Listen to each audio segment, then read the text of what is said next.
পরিচ্ছন্ন করি নগরগ্রাম, গড়ি নান্দনিক চট্টগ্রাম।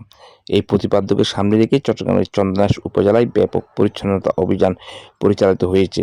শনিবার সকালে উপজেলা প্রশাসনের আয়োজনে চন্দনাইশ পৌরসভার সহযোগিতায় এক বর্ণাঢ্য র্যালির মাধ্যমে এই অভিযানের উদ্বোধন করা হয়।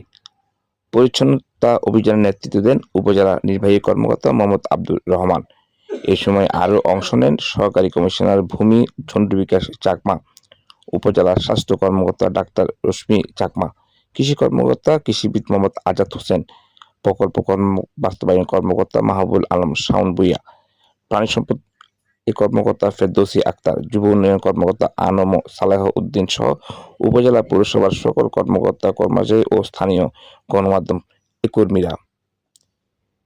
এ সময় উপজেলা নির্বাহী কর্মকর্তা মোহাম্মদ আব্দুর রহমান বলেন, পর্যায়ে পরিচ্ছন্নতা কার্যক্রম গ্রহণ করেছে উপজেলা প্রশাসনের পক্ষ থেকে, এবং একই সাথে আমাদের ক্যাবিনেট ডিভিশনের একটা নির্দেশনা আছে প্রতি শনিবার সকল সরকারি বেসরকারি শিক্ষা প্রতিষ্ঠান, দপ্তর সব ভবনে এবং আঙ্গিনায় পরিষ্কার পরিচ্ছন্নতা অভিযান অব্যাহত রাখা।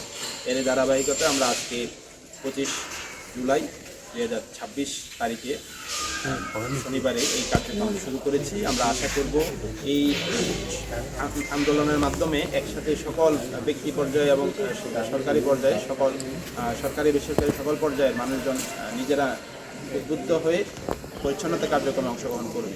সবাইকে ধন্যবাদ।